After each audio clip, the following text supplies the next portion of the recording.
Primeramente les queremos dar las gracias que se hayan dado tiempo para venir a esta que es su casa, el Instituto Nacional de Antropología e Historia.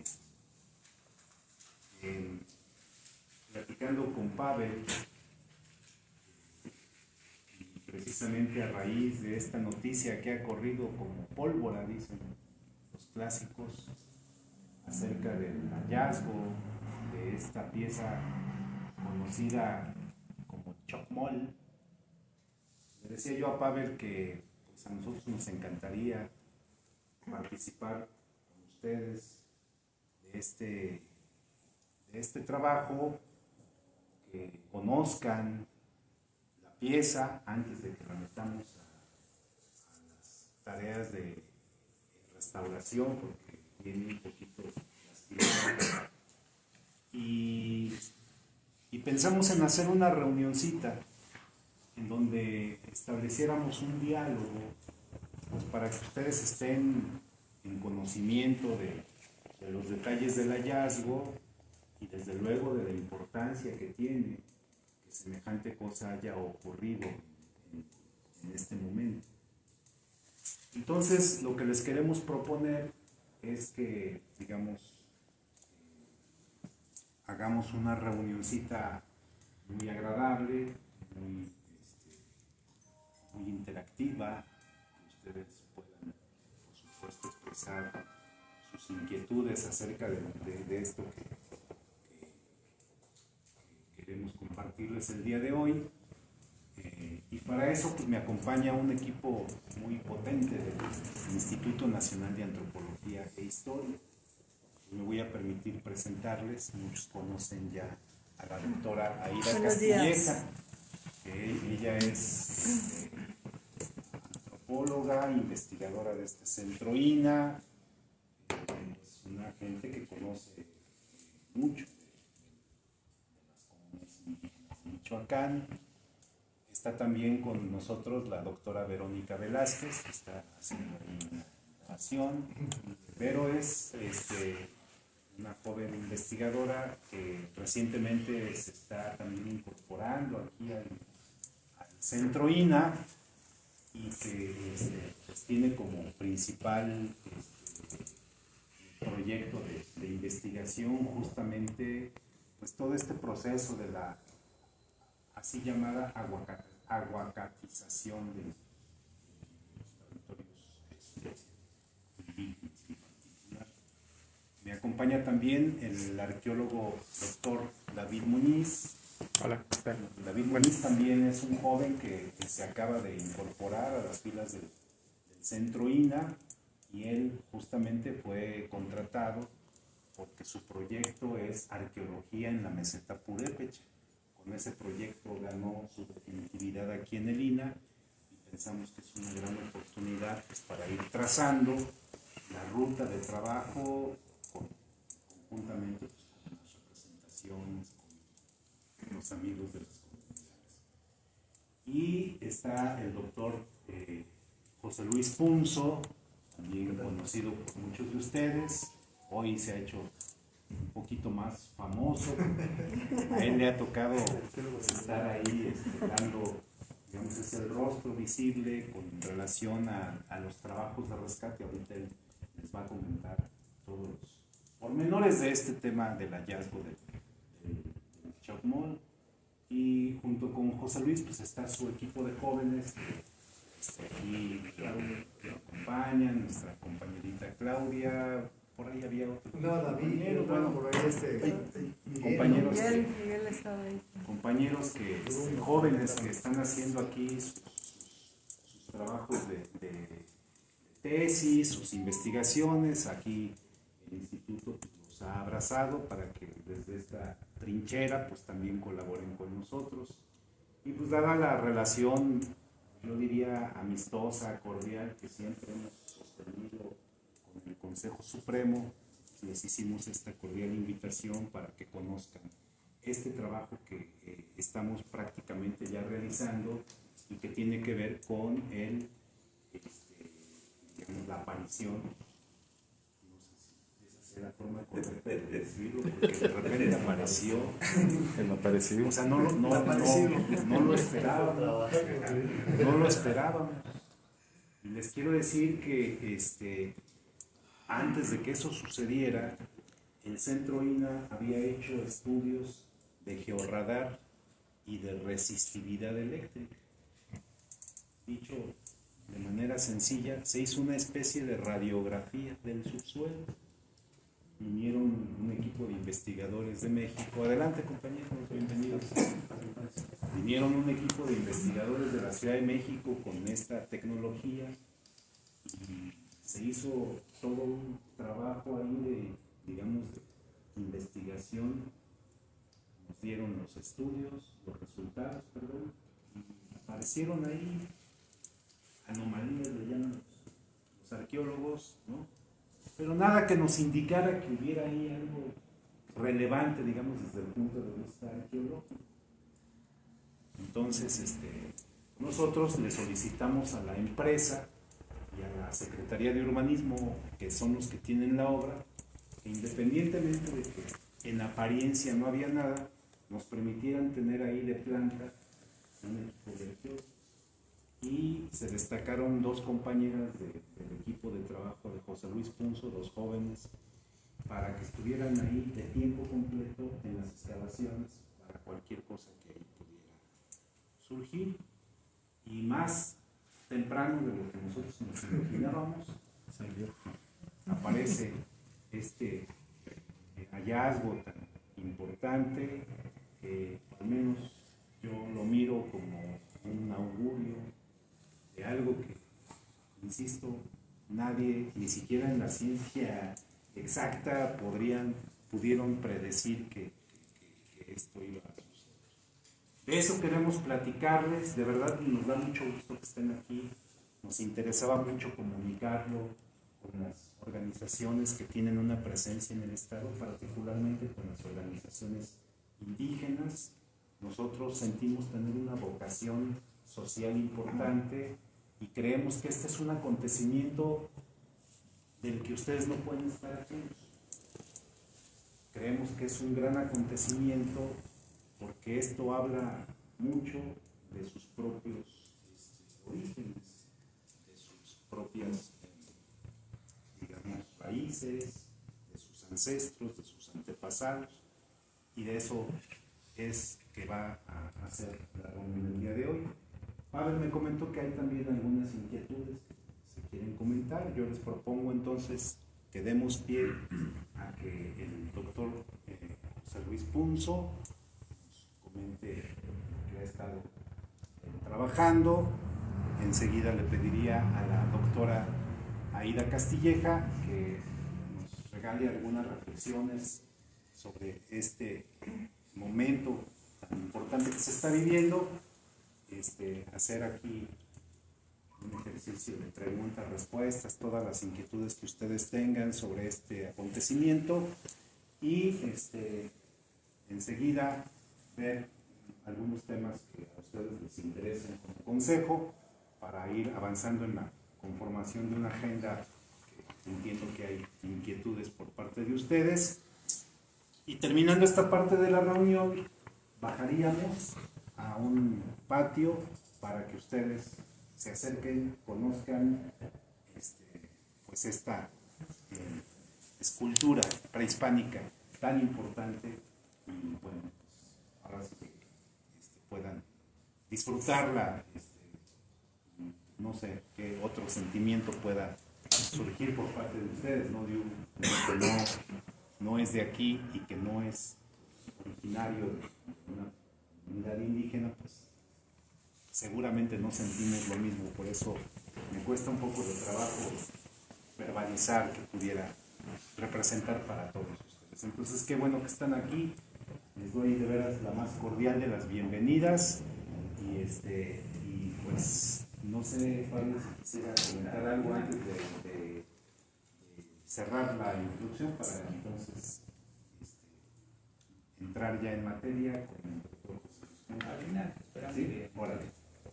Entonces, pues sin más preámbulo, le daríamos el uso de la voz al doctor José Luis Punzo. Ya llegó Ramiro Aguayo. Ahí está Ramiro también, otro compañero. Ramiro Aguayo, que es arqueólogo, también colabora aquí en el Centro INA. Don Raúl.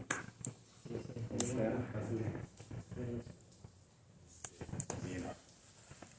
No, bueno, pues primero agradecerles, ¿no?, a todos. Para mí de verdad es un orgullo y un placer poder estar hablando ahorita de este hallazgo. Como les comentaba aquí ahorita los compañeros, toda mi familia es de Santa Clara del Cobre. Yo soy de Santa Clara del Cobre, nací en la Ciudad de México, pero todos mis abuelos y hasta donde hay uso de razón somos de Santa Clara. Entonces para mí es algo, pues miren, hasta la piel se me pone de gallina. Mi tata Hilario estaría muy contento ahí seguramente. Y bueno, pues quería platicarles un poquito de esto. Yo quiero hablarles un poquito en general de qué son estos chacmoles, y por eso pusimos chacmol así, porque bueno, pues esa es la palabra con la que se conoció esta pieza en la primera vez que se encontró. En 1874, Augustus Le Pongyon era un investigador franco-norteamericano que empezó a excavar Chichén Itzá. Y excavó Chichén Itzá y encontró esta figura, y bueno, pues la llamó chacmol, ¿no? Que tiene diferentes también formas de llamarse, pero al final fue un nombre que le puso este señor, ¿no?, en 1874. O sea, no es que esa pieza se llamara así, ni mucho menos, sino que fue pues una construcción de ese momento que él convocó. Si ustedes las ven, pues son estas piezas muy importantes que se fueron llevando y que llamaron muchísimo la atención. Se encuentran en el Museo Nacional de Antropología. Se llevaron estas que se ven acá, no se ven el mapa, pero estas piezas que están acá, se llevaron a la Sala de los Monolitos en la Ciudad de México. Aquí está el primer chacmol que se encontró en 1874, y estos dos que vamos a hablar más adelante, que son los de Iguazio, que se encontraron en 1908. Entonces, al final, algo que es muy importante es que estas esculturas se encontraron en diversos lugares, ¿no? Se encontraron, hay esculturas que están arriba de las pirámides, como en el castillo, ¿no?, en Chichén Itzá, que es tal vez la más conocida, pero otras están adentro de templos, adentro de palacios, en plazas, ¿no? O sea, vamos, no hay un lugar fijo donde estas se hayan encontrado de manera general. Entonces también es algo, creo que muy importante para lo que vamos a ver ahorita. Entonces, bueno, pues para que tengamos una idea de estas cosas, yo nomás les pediría que se fijen sobre todo en la cabeza de este, que es el más famoso, ¿no?, el que está en las cajitas de cerillos y, ¿no?, y todas estas cuestiones, y que, bueno, pues tiene unas orejeras, sobre todo cuadrangulares, tiene un tocado en la cabeza, y, bueno, pues la posición tan característica que todos sabemos. Pero, ¿qué es lo que realmente pasó?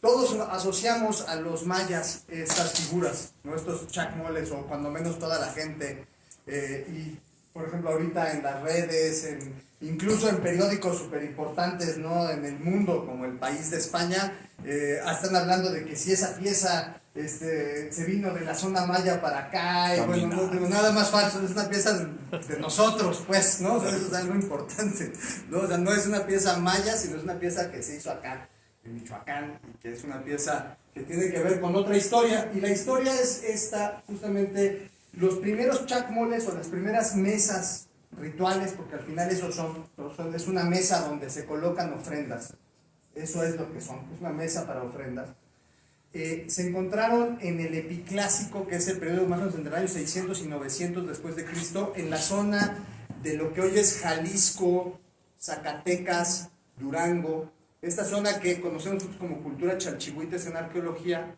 Se encontraron estas primeras mesas. Han sido muy discutidas por los arqueólogos. Ya saben, los arqueólogos nos peleamos igual que todos, entonces uno no le creen a uno, ya peleas eternas, pero ahorita no entremos en esa discusión.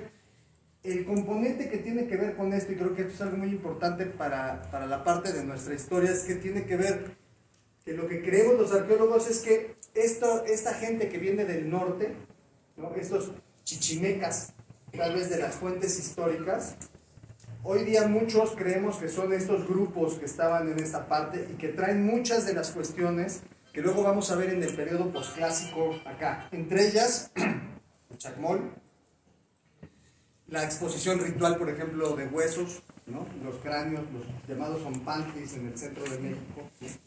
Y entre muchas otras cosas, ¿no? Entonces, pero esto llega a Tula, y en Tula es donde se encuentra la mayor parte de estos chacmoles, y como los ven son de una factura también un poco diferente. Otra vez, fíjense en las orejeras cuadradas, los tocados, las manos y la peana, ¿no? Que es este receptáculo que tienen, que es justamente la mesa donde se ponen las ofrendas. Entonces, en Tula igualmente se encontraron en el Palacio Quemado, se encontraron algunas decapitadas, ¿no? De manera ritual, y bueno, se han encontrado en diferentes contextos. Y en el centro de México de esta época tenemos en Tula, en Hidalgo, en Tlaxcala, en Querétaro.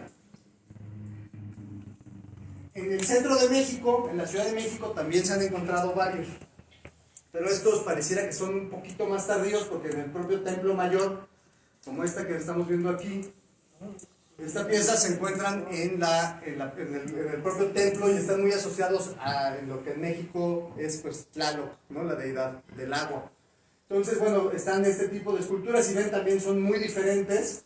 Todos tienen esta peana más bien circular y son como mucho más apretados, ¿no? Por ejemplo, estos que estamos viendo acá en las posiciones. Pero ahora sí pasemos a lo que nos interesa. Esto es como para entender esto. Lo primero que hay que entender de esta parte es que estas esculturas no son mayas, sino que son realmente de una tradición que viene del occidente de México, que llega al centro de México, y por lo tanto es una tradición que seguramente llegó y estuvo aquí en Michoacán desde el principio. Estas esculturas, el primero que se encontró, el primero que se tiene reportado, es esta escultura de aquí.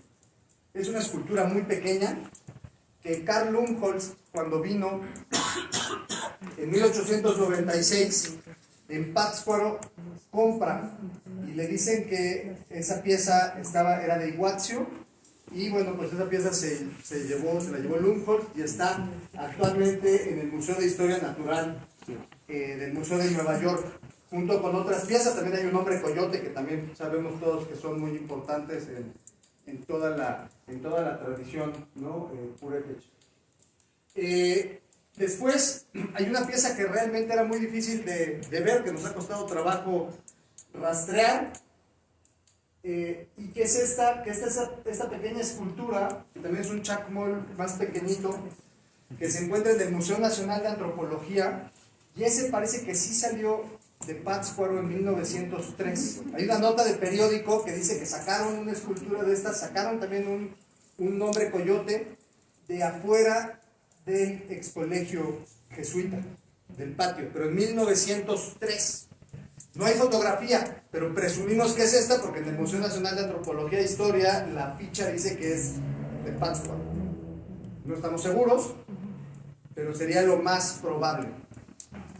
Después hay dos piezas más muy importantes, junto con este trono coyote, que son los dos chacmoles más conocidos, que son los dos de Iguazio, que se sacaron en 1908, y que bueno, pues se encontraron en lo que dicen que era la Plaza de Armas. Es decir, también no se encontraron arriba de ninguna de las yacatas, sino también se encontraron en la Plaza de las Yacatas, y que el número 2, ay, Dios mío, perdí el mouse.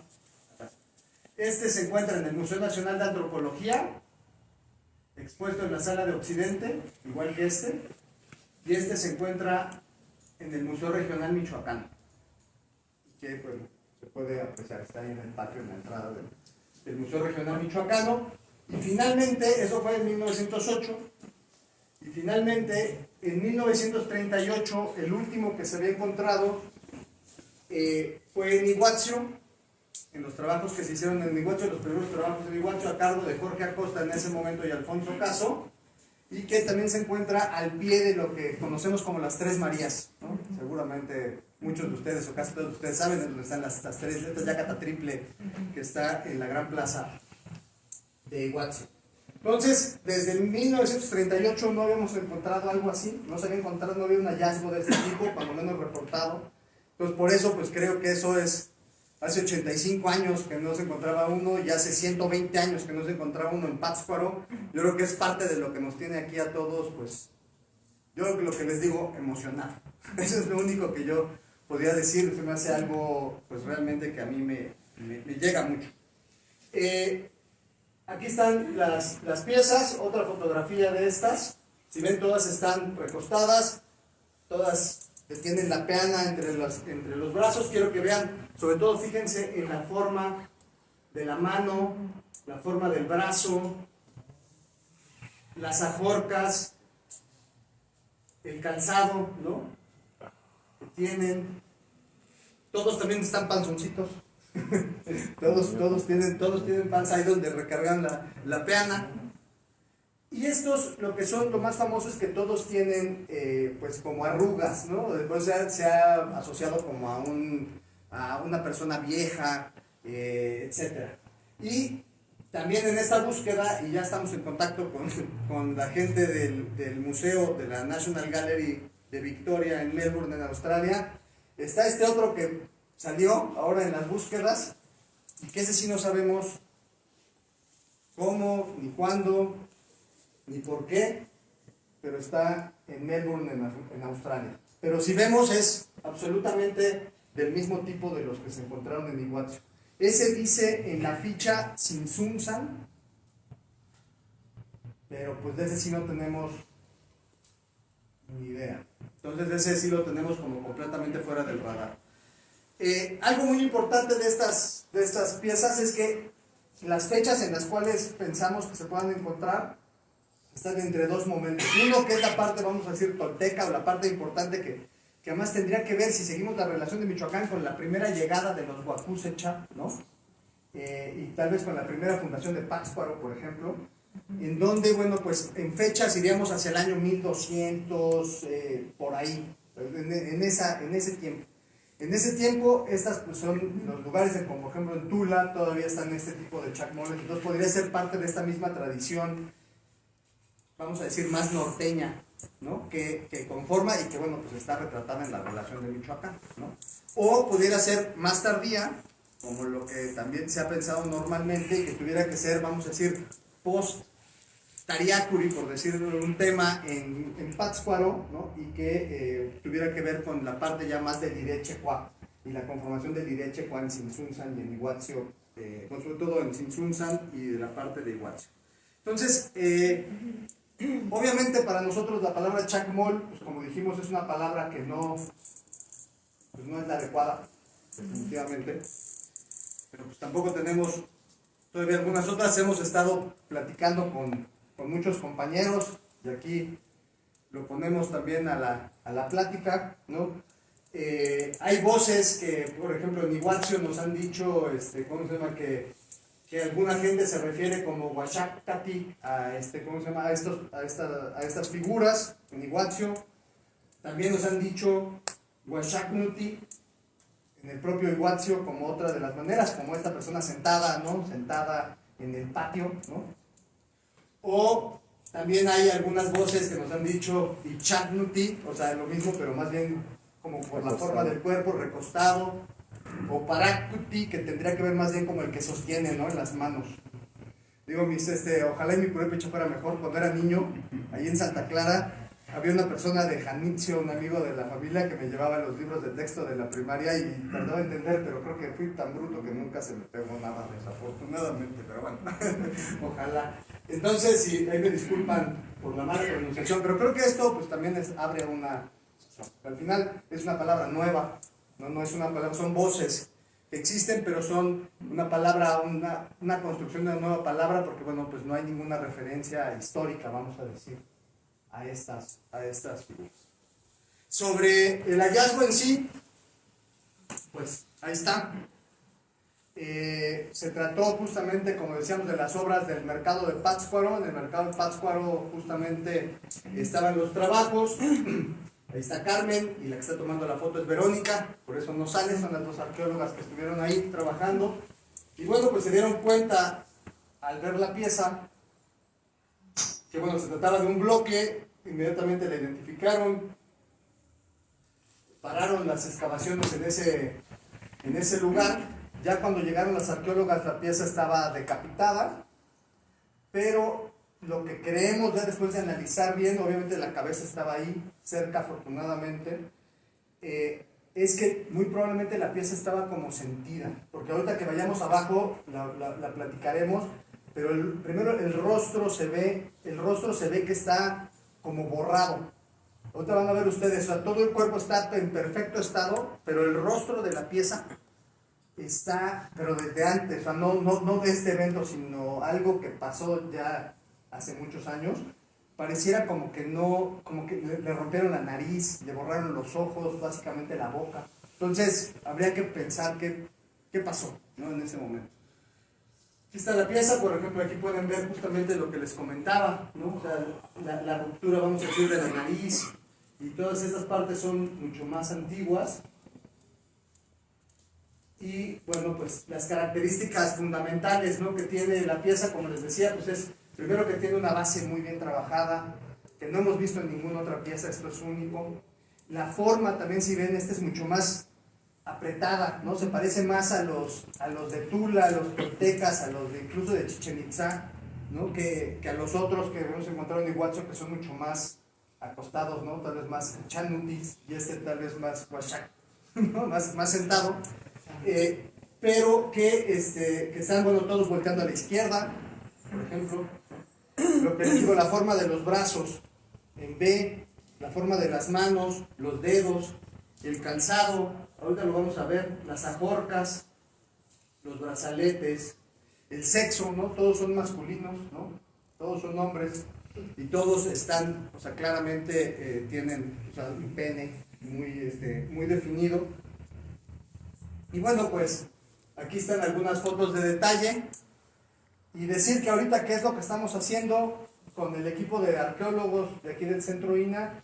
Tomamos muestras de toda la tierra de alrededor, toda la tierra que se tiene en la peana, y hemos tomado muestras de absolutamente todo, y todo está ya en viales estériles para poder hacer investigaciones, ojalá, para saber qué cosas se pudieron haber puesto sobre esta mesa.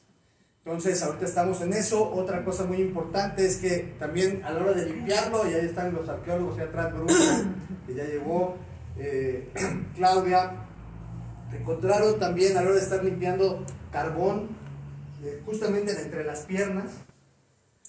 Y ese carbón que está ahí va a ser muy importante porque nos va a permitir fechar la capa para poder saber justamente si este chacmol pues podría haber sido como les decíamos, de esta primera etapa, ¿no? De los primeros, de esta primera oleada que viene con estas ideas más norteñas, o tal vez ya es más bien de la parte más hacia el final del Ireche, ¿no? Entonces, creo que más bien apenas estamos empezando, ¿no? Ahora de esto tiene que entrar, ya acabamos la parte de investigación, cuando menos de toma de muestras, ahora necesitamos restaurarlo, hace falta mucho trabajo de restauración de los compañeros de restauración, y bueno, pues finalmente ver el lugar, ¿no? Donde esto, pues creemos, yo creo que todos aquí en el instituto, y compartimos entre todos que bueno, pues estas son cosas que justamente tienen que estar, y este es, yo creo que el espíritu de esta reunión, pues al alcance y a la vista de todos, porque pues son al final nuestro patrimonio de todos los michoacanos, los mexicanos, todos los que nos sentimos orgullosamente michoacanos. Y bueno, pues con eso yo acabaría. No sé, Aida, si quieras comentar algo. Pues no sé si platico muy brevemente, y después abrimos una ronda de preguntas, si están de acuerdo, ¿no? A mí me gustaría solamente destacar 3 puntos muy importantes, no tanto en la parte arqueológica, que esa ya la expuso, la tiene muy claramente José Luis y el resto de los colegas arqueólogos que están acá. Yo solamente quisiera destacar 3 elementos muy fuertes. Esto, y ya lo había comentado Marco al inicio. ¿Sí escucha? Sí. se dio justamente por el trabajo de la construcción del nuevo mercado de Pátzcuaro, que muchos de ustedes han visto que está sucediendo pues donde estaba el mercado. Y que es muy importante el instituto desde febrero, marzo, tal vez un poquito antes, estuvo muy presente. ¿Por qué? Por muchas razones. Y que entendamos que el patrimonio cultural no es solamente la maravilla de esculturas como esta que acabamos de ver, sino el patrimonio cultural es algo mucho más amplio, que tiene que conocerse, que tiene que valorarse, que tiene que protegerse, y ahí hay una corresponsabilidad.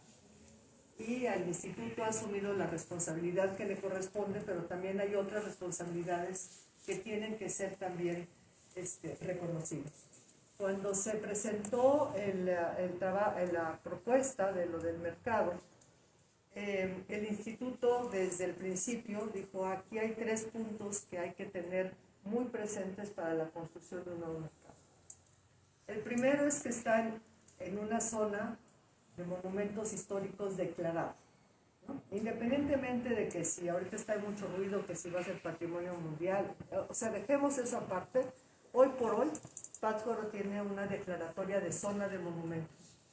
Y aunque el mercado estrictamente, la construcción del mercado, no es un monumento histórico, está dentro de la zona de monumentos históricos. Y por lo tanto tenía que ser claramente vigilada la manera en la que se va a hacer.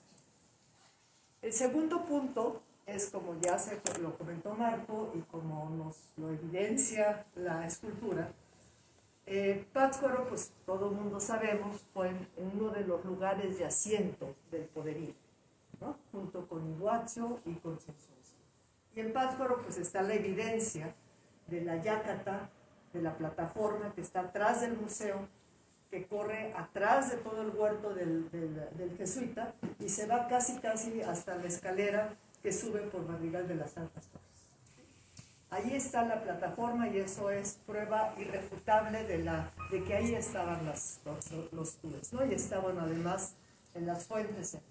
Entonces no era extraño, no era de extrañar que saliera algo.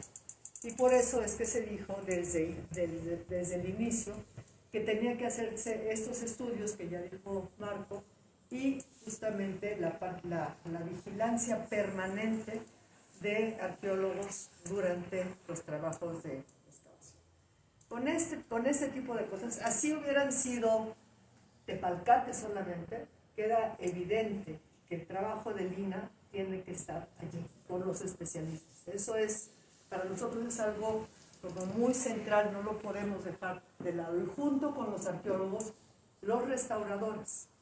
Porque sí, claro que nos maravillamos al ver una escultura de esta y nos queremos aborazar a querer saber todo. Y ahí tenemos que ser muy cautos. El trabajo de investigación no se termina con haber encontrado la pieza. Ahí empieza el trabajo de investigación. O sea, sí, una primera parte habrá empezado con todo el trabajo que se hizo de prospección, de las pruebas que se hicieron. Pero hoy que apareció, que vino el hallazgo, es en donde empieza el trabajo de investigación. Es en donde empieza el trabajo de restauración. El trabajo de restauración no es solamente chulear la pieza, no. Hay que saber exactamente de qué está hecha y cómo es que se tiene que conservar, cuando se expone, imagínense cuántos años estuvo ahí adentro escondidito. Pues entre 1000 y 500. Sale de repente al calorón. ¿Qué le va a pasar a la piedra? Se va a destruir. ¿No? O sea, va a tener algún proceso de intemperización. No sabemos si eso es bueno o malo, pero va a tener un cambio muy radical, ¿no? Y por eso es que fue tan delicado la decisión de traerla para acá, para que se estabilice la pieza y están los restauradores ahí como muy atentos a ver cuáles son los cambios. No se podía quitarle toda la tierra suelta de repente porque pues se trae pedazos de la piedra, ¿no? Entonces por eso es que lo que encontraron en la entrepierna de la escultura fue apenas hace unos días. Hace 2 días, ¿no? O sea, no se lo quitaron desde el principio. Y ahí es en donde quiero insistir en que tenemos que ser cautos y pacientes, ¿no?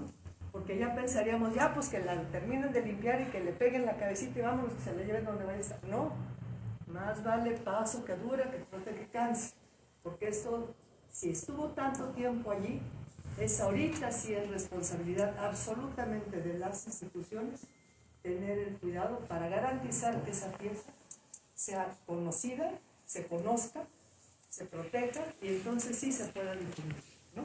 Porque muchas veces se piensa, bueno, pues allí tenemos tantas zonas arqueológicas, como las de Cocomicho.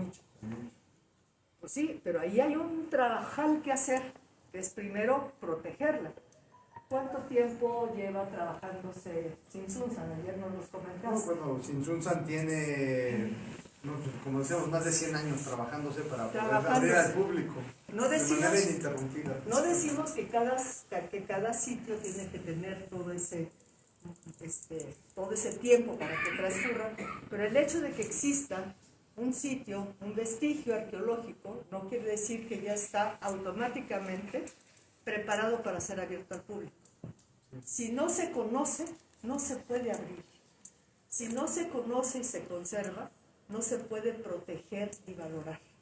Entonces, esa es la parte que en términos de lo que a muchos de ustedes les interesa y a todos nos interesa, es valorar esa gran riqueza arqueológica, cultural que tiene nuestro estado de Michoacán. Ayer José Luis nos comentaba, hay tantos sitios arqueológicos. 2.132 registrados. Y Multiplíquenlo por 10. Multiplíquenlo por 10, sí, Multiplíquenlo por 10. ¿Sí?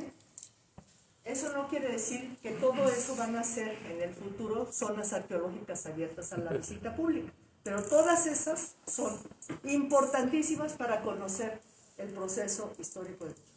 Aquí, no sé si puede ser una pregunta. Sí.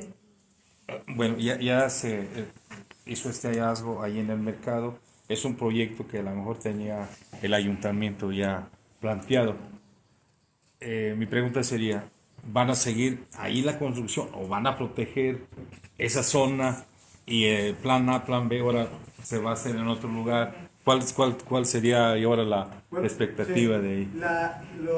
Lo normal, o sea, el proceso que se hace en este caso es que se habían llevado a cabo excavaciones en diversos lugares de Pátzcuaro. O sea, normalmente cuando hay obras se han hecho varias excavaciones. La arqueóloga Eugenia Fernández había hecho diferentes excavaciones en diferentes áreas de Pátzcuaro. Ajá. Y justamente una cosa que se había visto es que pues había realmente muy pocas evidencias ya que quedaran de la parte prehispánica. Ajá. Entonces, en este sentido, lo que se hizo fue una supervisión de obra, que es la figura que se siguió, es decir, contratar a estas dos chicas que estuvieran ahí, en este caso fueron dos chicas, que estuvieran ahí de tiempo completo, para ver que no hubiera habido algo malo. Bueno, no malo, algo bueno más bien, Sí, en este sí, caso. Y entonces lo que ahorita se procedió, y están ahorita justamente las compañeras trabajando allá, si no yo también estuviera ahorita allá en Pátzcuaro, estamos aquí en esta reunión, se hace un proyecto de rescate arqueológico. Es decir, ahorita todo el área donde se hizo el hallazgo, se suspendieron las obras y ahora están haciendo una excavación arqueológica en esa área. Obviamente se han encontrado algunos vestigios que tienen que ver con cosas mucho más pequeñas, ¿no? Como decía la doctora Ida. O sea, ya no es la gran pieza lo que nos da, es una pieza de un rompecabezas enorme, pero cada pedacito de olla, cada pedacito de obsidiana, cada cosa es un pedazo de ese mismo rompecabezas para entender la historia. Así. Y ahorita pues justamente lo que estamos es buscando esas pequeñas piececitas. Por ejemplo, ahorita ya se encontró algunas cerámicas, por ejemplo porcelanas chinas, que llegaron allá a Pátzcuaro en el siglo XVI, probablemente a principios del XVII. O sea, cosas muy interesantes. También tenemos algunas otras cerámicas prehispánicas también que vale la pena ya analizar a profundidad. Ahorita me están mandando las fotos, las chicas, por ejemplo, de las cosas que están haciendo. Y bueno, una vez que se haga el rescate de esa parte, bueno, pues se continuarán hasta donde ahorita se puede analizar en las obras del mercado. Pero mientras haya alguna excavación en ese predio, siempre tendrá que haber un arqueólogo presente para evitar que haya destrucción de algo, ¿no? Esa es la parte más importante. Bien, pero la pregunta es entonces, ¿se va a dejar de hacer allí el mercado también? O sea, porque es una consecuencia, ¿no? O sea, ya no vas a, o no sé. No, no, vaya, la tarea principal del instituto es conservar y proteger.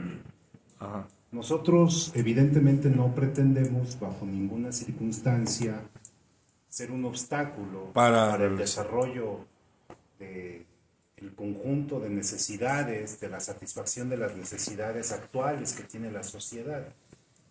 Luego hay quien cree que por el hecho de que hay en algunos lugares piezas arqueológicas, o las esconden, o las destruyen, o lucran con ellas, y evitan que conozcamos de su existencia, porque piensan que lo que va a haber va a ser una prohibición y la cancelación de proyectos. Nada menos, por ejemplo, antes de que ustedes llegaran, sostuvimos una reunión con un grupo de empresarios que están construyendo la ampliación de la carretera de Pátzcuaro a Lázaro Cárdenas. Y cuando nosotros supimos que se estaba haciendo la carretera, les enviamos un oficio en el que les decíamos que era necesario que se vinieran aquí a Lina a platicar con nosotros para ponernos de acuerdo en los trabajos que se tienen que hacer, sobre todo porque los arqueólogos tienen identificados puntos que pueden ser, digamos, de riesgo para la arqueología del occidente, para la arqueología de Michoacán. Pero no significa que nosotros tengamos que necesariamente, digamos, frenar ese tipo de obras que son sin duda importantes para el desarrollo del Estado. En algunos casos, cuando es evidencia importante de presencia arqueológica, sí, y ahí refería José Luis que en la construcción de esa carretera, justamente el punto que nos interesaba, que es muy cerca de San Ángel Surumucapio. Abajo de San Ángel Surumucapio, en el entronque de Sirimícuaro. Ahí, por ejemplo, en algún momento, ahí había una yacata. Muy grande. Y lo que se hizo fue modificar el trazo de la carretera. Esas cosas sí las puede empujar el INA, es decir, a ver, aquí vas a destruir, en consecuencia, mueve un poquito tu proyecto para evitar que eso cause una destrucción. Digamos, pero estas cosas se pueden hacer cuando las puedes planificar. Cuando no hay planificación, pues ahí les platico todo lo que ha habido de destrucción, porque eso hay que reconocerlo. Somos un estado en donde la destrucción, la depredación en este modelo ha sido evidente en muchos lugares, ¿no? Que es parte de las cosas que seguimos discutiendo con algunos de ustedes, ¿no? Cómo la voracidad de algunos empresarios no tiene, digamos, límites y no les importa arrasar no solamente con el patrimonio natural de las comunidades, sino junto con el patrimonio natural está el patrimonio cultural, ¿no? Que ese es el tema que está en el fondo de todo de esta reflexión, ¿no? Que es lo que está un poco comentando la doctora. Entonces, el mercado, pues evidentemente se sigue haciendo con todas estas recomendaciones que se hacen, con todos los estudios que ya hicimos por parte del instituto y que en consecuencia, pues nosotros tenemos el firme compromiso de que cualquier cosa que ahí llegara a ocurrir, pues de inmediato hay una serie de herramientas legales que son las que utilizamos para frenar lo que consideremos pueda afectar el patrimonio cultural, ¿no? Entonces, ese es un poquito lo que está ocurriendo ahorita con ese mercado. La obra continúa, está perfectamente delimitada la zona donde se encontró Chacmol, vamos a seguirle llamando así. Llamámoslo de manera general. Entonces se siguen las obras, se sigue la supervisión, mientras hay ahí excavaciones, habrá presencia de arqueólogos para supervisar cualquier movimiento de tierra y haya gente que esté ahí vigilando que no encontremos alguna otra cosa. Si algo más se encuentra, pues de inmediato se vuelve nuevamente a parar para rescatar lo que ahí encontremos. Muchas gracias. Gracias. Muchas gracias. Bueno, sin distraer la atención de la escultura, sí, hacer mención de esto es importante porque lo que sucede con este tipo de hallazgos es que se despierta una gran expectativa. No, pues también en mi pueblo va a haber, en todos los pueblos de cada uno de ustedes hay, seguro. Y cada uno de ustedes les van a faltar los dedos de las manos, pues les van a faltar dedos de las manos para saber cuántos hay, ¿no? Y esos son algunos. Pero todo eso tiene que ser, insistía, en justamente protegido, resguardado, y no tener una falsa expectativa, porque finalmente es una falsa expectativa. Pensar que todo eso puede llegar a ser la apertura de muchas cosas. ¿No? Esa parte hay que tenerla muy clara, es un trabajo. La investigación arqueológica es una excavación absolutamente controlada desde el inicio hasta el fin. José Luis está trabajando en Tzintzuntzan, es su tercera etapa en Tzintzuntzan. Sí, vamos. ¿No? Y atrás de él estuvieron otros arqueólogos y cada uno ha tenido una etapa diferente, y cada uno por la investigación arqueológica obviamente ha cambiado de 1938, que se empezaron investigaciones más controladas acá, en términos técnicos, tecnológicos, ¿no? O sea, lo que ahorita tiene el equipo de José Luis, los arqueólogos con los drones, con los vuelos LIDAR, con todo esto, pues están dando aportes maravillosos. Ahora, efectivamente, como bien decía Marco, estos son trabajos que están muy acotados, es ahí el mercado. Si hubiera sido una plataforma, lo que encontraran ahí desde el principio, pues otra ahí cosa sí, hubiera pasado. otro gallo estaría cantando, ¿no? Pero no es el caso. El instituto hace trabajo de rescate y de salvamento, es parte de su día a día. Si no, vean las noticias del Tren Maya, ¿no? Carreteras, o sea, todo eso. El problema son espacios en donde no hay este control, que son las aguacateras, la expansión de los aguacates, la expansión de las berries, ¿no? Todo eso está también acabando con el patrimonio. Y ahí es en donde, por eso decía yo, es una corresponsabilidad. No va a haber dinero que alcance, como comentaba con el compañero allá atrás. No es una cuestión de pedir más dinero, es una cuestión de pedir cómo trabajamos de una manera en donde asumamos una responsabilidad conjunta. No es una cuestión de que es de las comunidades indígenas, pues no, es de la nación, son bienes nacionales. Lo arqueológico son bienes nacionales. Y no es una cuestión solamente de legalidad, es una cuestión de tener instrumentos científicos para poder conocer ese patrimonio arqueológico que es de todos.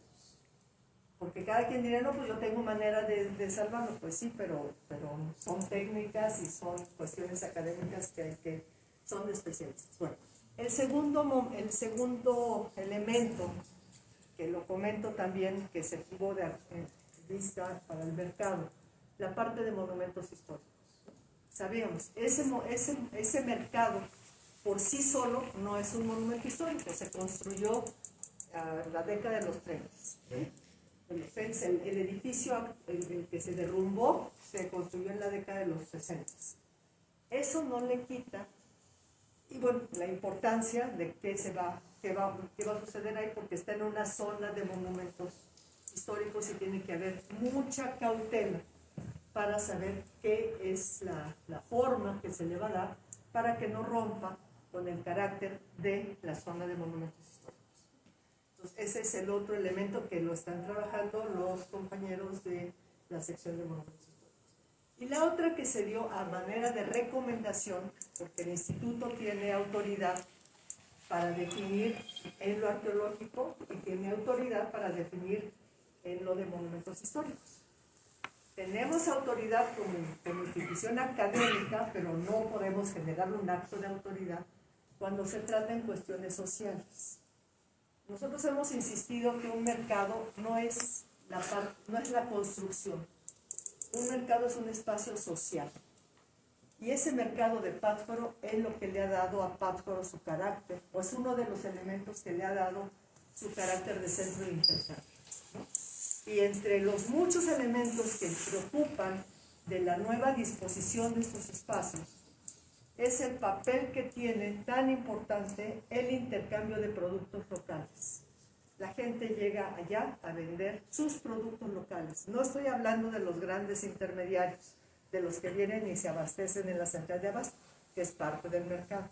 Estoy hablando de quienes cultivan en sus patios, en sus traspatios, y llegan diariamente a vender a Pátzcuaro y de ahí se lo llevan a otro lado, ¿no?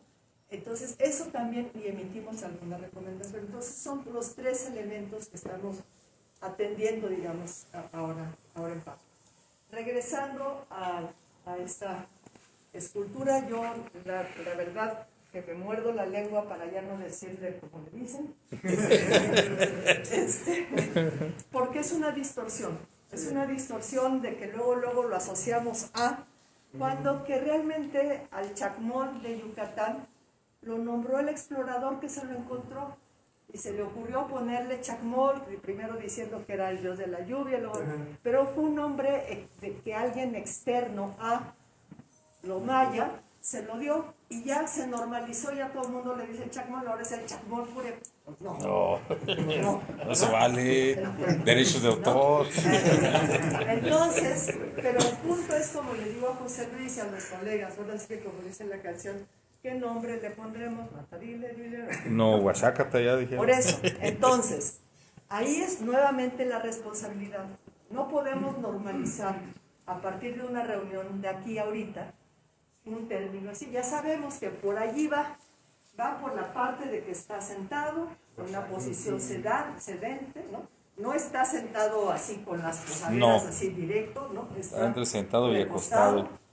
Pero lo que es importante de lo que los nombres que nos han dicho, y eso sí nos parece muy relevante, es el locativo nu, que puede ser un patio o un espacio abierto.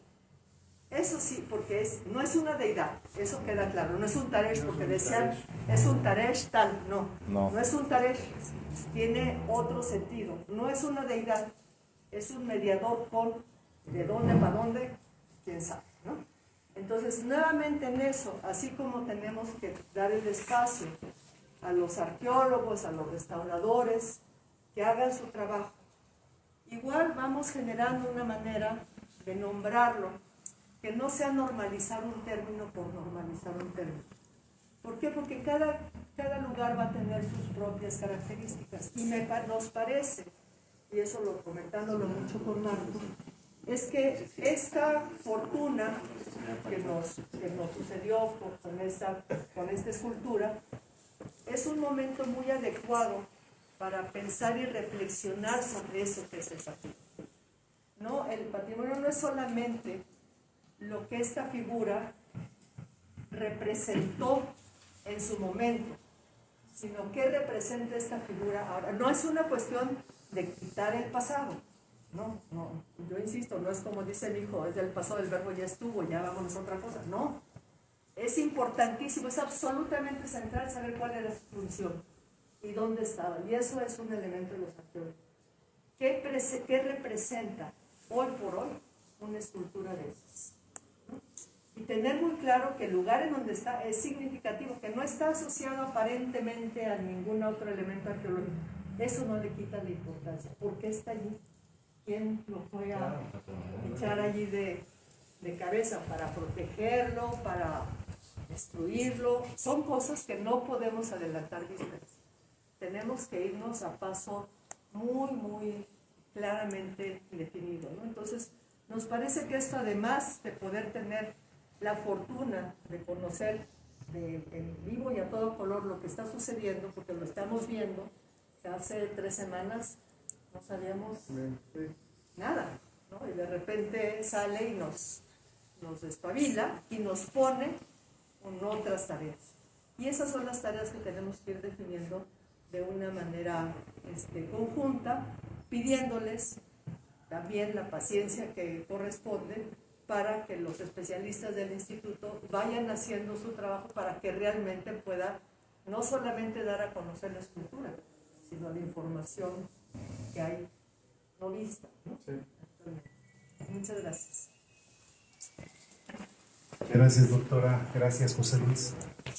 Pues si les parece, abrimos una pequeña sesión de preguntas, respuestas, comentarios para que ustedes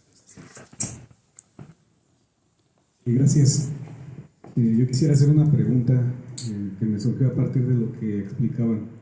En varias comunidades tenemos entendido de que existen zonas en donde hubo asentamientos prehispánicos, pero desafortunadamente pues algunos se han perdido por diferentes problemas, el tema del aguacate o la misma gente de la comunidad que no sabe de qué se trata este tipo de asentamientos y los destruye. Entonces sí sería importante como que buscar una alternativa para resguardar estos sitios y también para hacer investigación y que la gente los conozca, porque todos estos descubrimientos son muy importantes no solo para la parte académica, la parte de la investigación, sino que más bien para la identidad, para reconfigurar la forma de pensar de nuestros pueblos originarios, de las comunidades, porque cada comunidad tiene sus particularidades y esos objetos hablan mucho de lo que fuimos y de lo que somos todavía, pero que desafortunadamente hemos perdido. Entonces sí yo veo necesario resguardarlos, a pesar de que es patrimonio de la humanidad. Creo que debemos de guardarlos nosotros en nuestras comunidades, porque antes de ser patrimonio nacional es patrimonio comunal y nosotros somos los que los vamos a cuidar de la mejor manera y somos los que los vamos a sentir y les vamos a dar una mayor utilidad. Por eso creo que sí debe de haber participación de parte de las comunidades en este resguardo y en esta forma de cómo difundir lo que se está descubriendo. Pero la pregunta es, ¿cómo hacerle para que el INA, en conjunto con las comunidades, podamos hacer este trabajo tanto como de investigación como de resguardo? Porque ya lo comentaron hace rato, pues el INA no tiene presupuesto suficiente como para abarcar en todos lados. Hay algunas comunidades que ya tienen su presupuesto, pero que se pudiera aprovechar este presupuesto sin caer en una especie de agresión pues, en contra del patrimonio, sino que más bien el INA pudiera acompañar a estas comunidades que tienen en mente proyectos de rescate, proyectos arqueológicos y que se pudiera pues trabajar de esta manera. No sé si tienen algún programa, si hay algún mecanismo, si es posible, cómo podrían ayudar, o si de plano no se puede hacer, pues, en ese momento. ¿Alguien más? Hacemos un bloquecito de 3 intervenciones y regresamos. Sí, mire. Buenas tardes a todos. Pues sí, así como lo comenta el compañero, pues para nosotros antes de que existieran las fotografías, eso eran las fotografías. Y nosotros en la comunidad tenemos un sentimiento, o a nosotros se nos fue educado diferente a la forma en como lo ven ahora. ¿Cómo es que lo tomamos ahora las comunidades? Pues a nosotros nuestros abuelos nos dijeron, mira, esto es sagrado, esto es el palacio, esto no se toca, esto no se mueve y esto no se hace.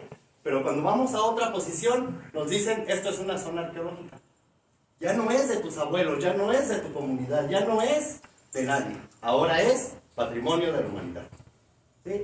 Cambia toda la visión de lo que era la foto de nuestros abuelos a lo que ahora le pertenece hasta las personas que vienen con descendencias de otros lugares. Sí, yo lo tomo esta parte principal y comienzo tantito con esta parte porque pues lo veo como el 16 de septiembre, ¿no? Tenemos la independencia territorial, pero la independencia espiritual, ¿en dónde está? Todos salimos a hacer una fiesta, pero ¿dónde quedaron las personas que llevaron a Morelos o a Hidalgo de un pueblo a otro? ¿Quiénes fueron ellos? Pues los indígenas, nosotros.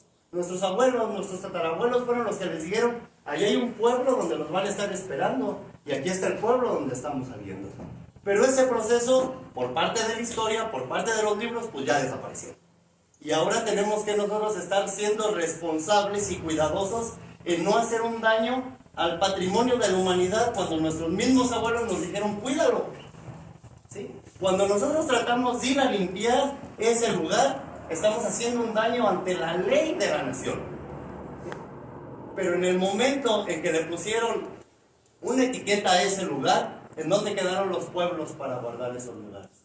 ¿En dónde quedó la esencia y esa dignidad que dejaron los abuelos en cada persona para resguardarlos?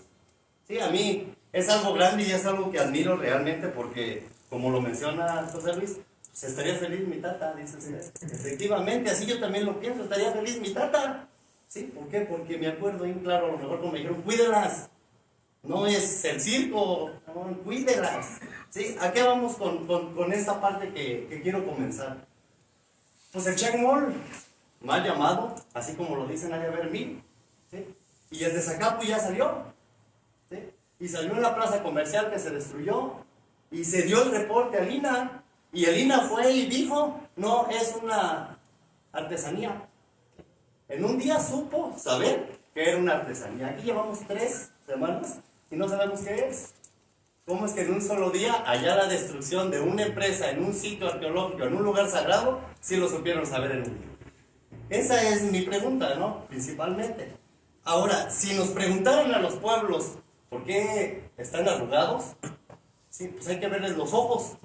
¿Sí? Si los ojos tienen gogles, está arrugado porque vivía debajo del agua. ¿Sí? Y ahí nos vamos a meter una representación de los perros del agua. Y nos vamos a ir a la representación del Xoloescuincle. Y si datamos el Xoloescuincle con los estudios, pues también nos marca Zacapu con el 600 después de nuestra era. ¿Sí? Entonces, hay una serie, ¿sí?, de escaleritas que nos llevan únicamente a estar hasta arriba y decir, es patrimonio de la humanidad. Pero no se acuerdan que para estar arriba hay que pisar todos los escalones, no te puedes subir sin uno. ¿Sí?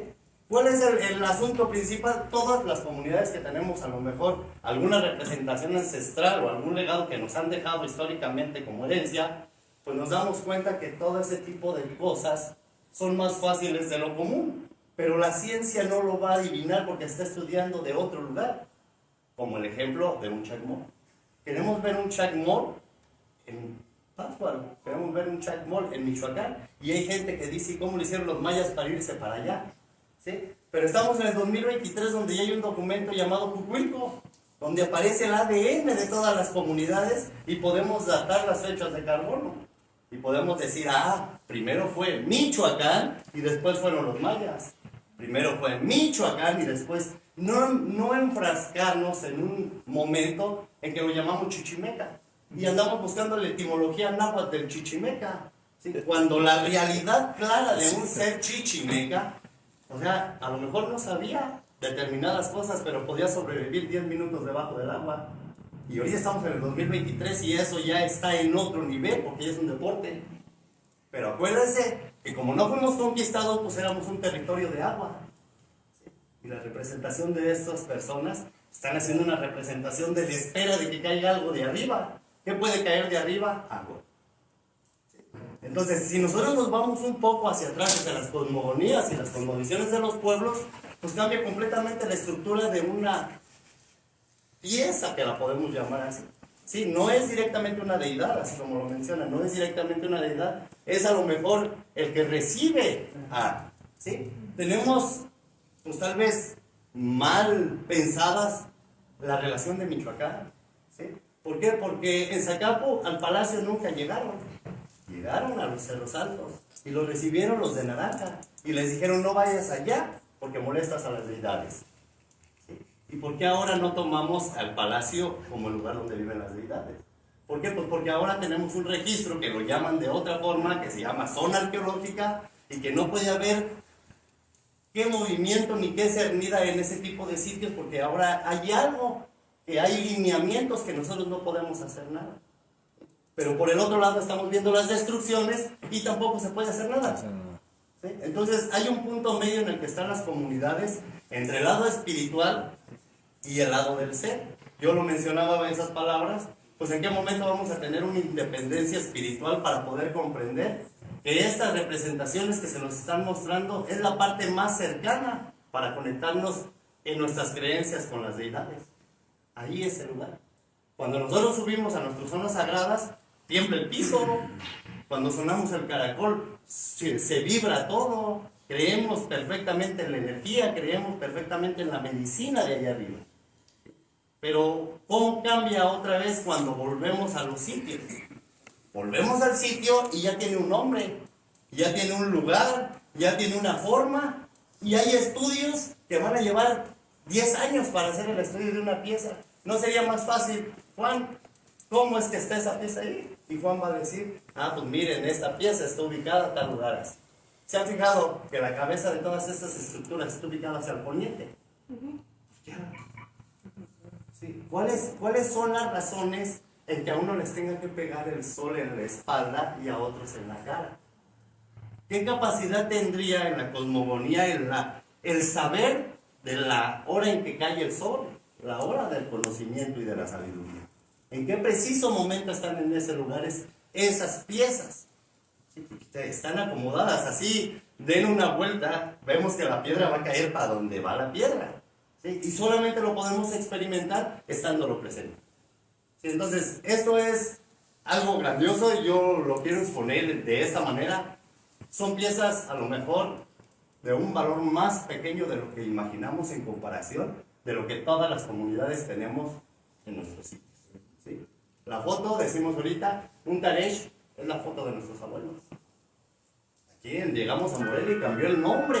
Aquí ya tienen otro nombre, ya es una pieza arqueológica, tiene un registro, tiene tal. Sí, pero allá únicamente nos dijeron, esta es la foto de tu abuelo. La foto de mi abuelo es una piedra. Entonces, esa piedra ya no tendría que tener tanto estudio porque ya tiene una marcación familiar y ya no tendríamos que estar haciendo indebidamente lo que no corresponde. ¿Sí? Y por el otro lado, que es con lo que quiero terminar, pues las comunidades indígenas no pedimos dinero, no queremos que se limpien y que se abran y que se deshagan, no queremos eso, no queremos ser el circo de toda la gente que no tiene a lo mejor un poco de identidad, ¿sí? Pero queremos conservarlas. ¿Cómo las queremos conservar? Con el mismo cuidado que se merece la zona. Si para nosotros es tan grande encontrar una obsidiana, ¿se imaginan el cuidado valioso que es para nosotros todo un palacio? Que no queremos que lleguen a construcciones, a reconstruir. ¿Por qué? Porque destruyen la esencia. Si una naranja, si yo la corto, le quito un pedacito de cáscara, ya está destruido. Y si se lo vuelvo a pegar, aunque se vea más bonito, está destruida la naranja. Entonces, cuidemos la forma en cómo están acomodadas. Si se va a hacer un estudio, que sea un estudio, como bien lo comentan, pensado desde otra visión, no desde la visión de la ciencia. Mañana la ciencia ya va a ser diferente. ¿Qué nos va a faltar? Pues más estudio, más dinero, más tiempo. Sí, pero si nos empezamos a trabajar desde la base de las comunidades, con las familias, está muy claras las herencias indígenas en las comunidades. ¿Sí? Es tan clarito que ahorita estamos bien católicos en ese lugar porque tuvimos 50 años de un padre y una monja viviendo con la familia todos los días para no salirnos del carril. Y ahorita estamos viviendo esa parte espiritual, pero por el otro lado nunca se perdió la historia de la parte espiritual en la esencia de los pueblos. Sí, entonces yo sí les agradezco mucho, de verdad. Habemos gente que pues a lo mejor nos hierve la sangre, dice, se nos pone chinita la piel. ¿Por qué? Porque sabemos en dónde vivimos, sabemos hacia dónde vamos y sabemos qué queremos. Y no queremos que todo este tipo de cosas tengas que pagar para poderlas ver. No queremos que para poder ver lo que sucede con la exposición de la ciudad perdida de Zacapu, no la conocemos en Zacapu. Ha estado en la antropología historia, han dado dando vueltas por todo México y Zacapu no la conoce. ¿Sí? Así están todo este tipo de cosas. ¿Cuántos vamos a dejar que todo se vaya para que nunca jamás vuelva al lugar donde salió? Entonces, les agradezco.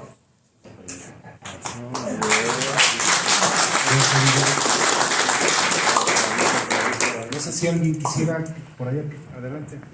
Perdón. Hacemos dos secciones y regresamos con...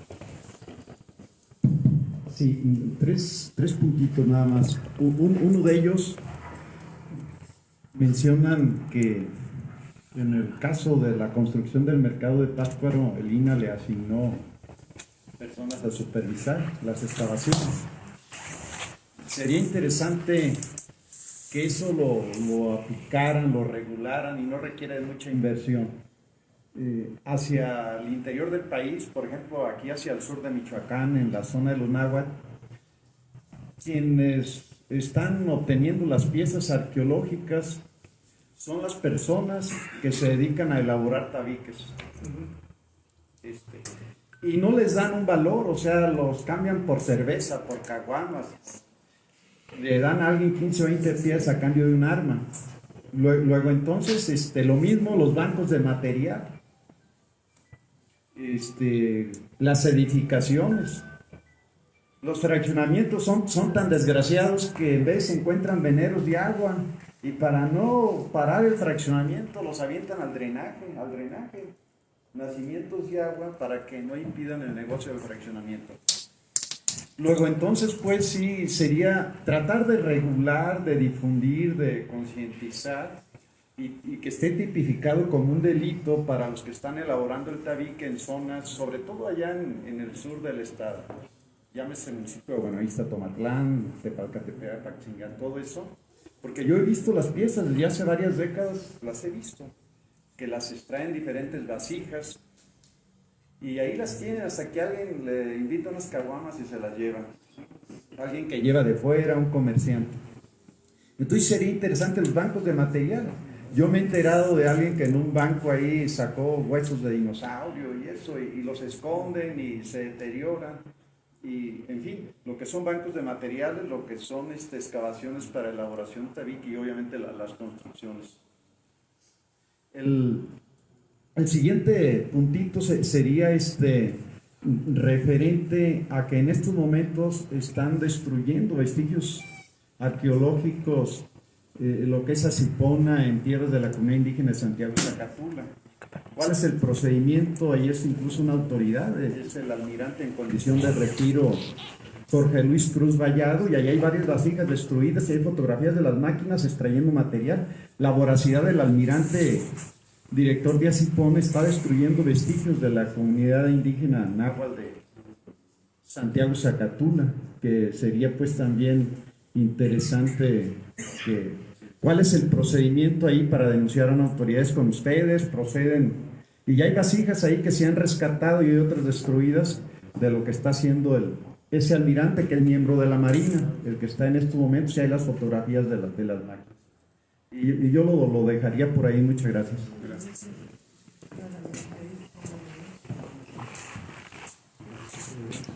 De la indígena de Santiago. Nachos Cuellar Mecha, Capel, Uramuti, Yami, Caniso, Cayas, Tangora, Candic Cesaras, Pimangi, Pimarinca, para intentar con Cuerantan, de Quinipas, para por el acá. Pequeas, hizo el Isweteris, escuchar Tangolenta, para Mama Marambe, Cesar Kuntan, escuchar Toan Napo. Disculpen que he iniciado la lengua por el pecho, pero nosotros por respeto siempre hemos utilizado la palabra para dirigirnos entre autoridades, con el permiso de todas las autoridades, también por parte de Lina, también con el permiso. Es muy de trascendental importancia de que nos hayan citado a tomar opinión y ser parte de este proceso de investigación, ya que en anteriores gobiernos no se hacía esta invitación, se hacían trabajos a oscuras y siempre quedaba en el archivo como toda una cuestión, como piezas de inerte muertas.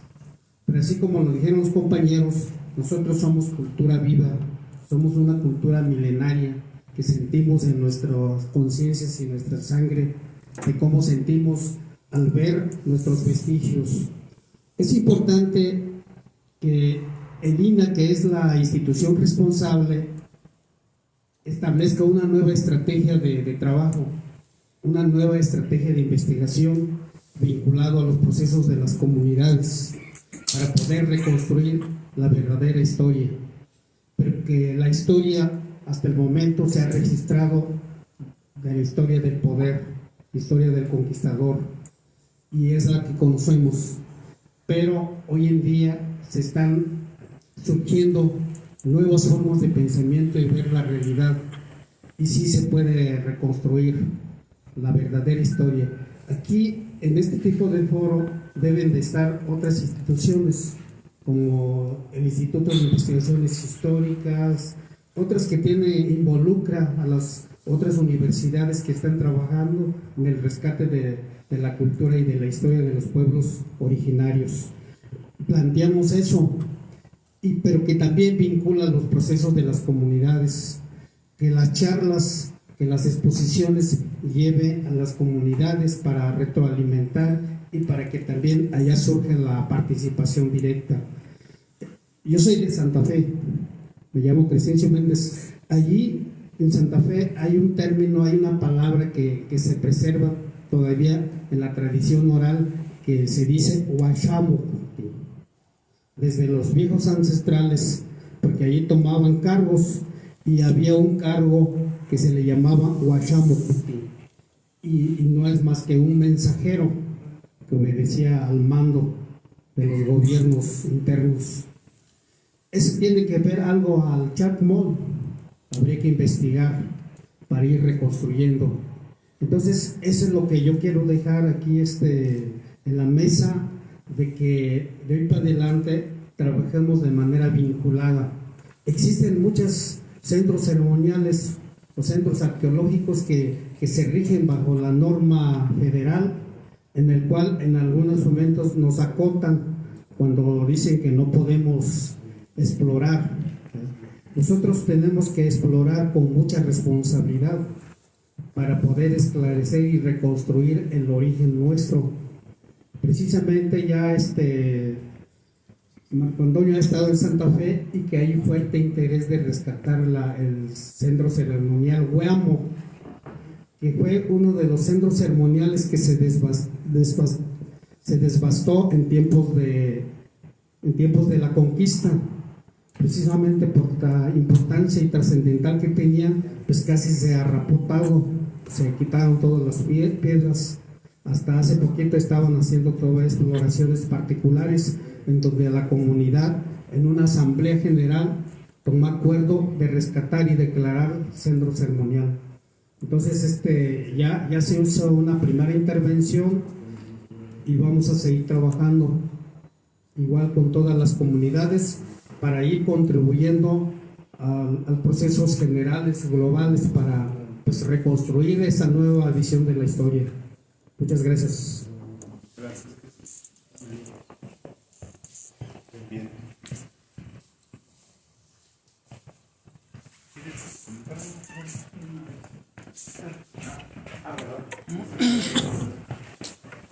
Bueno, compañeros, una vez tomamos la palabra, primero agradecer mucho a Lina, a Marco, a los arqueólogos, a los compañeros, muchas gracias que nos reciben. Hemos trabajado con ellos varias cuestiones de la recuperación de nuestra historia.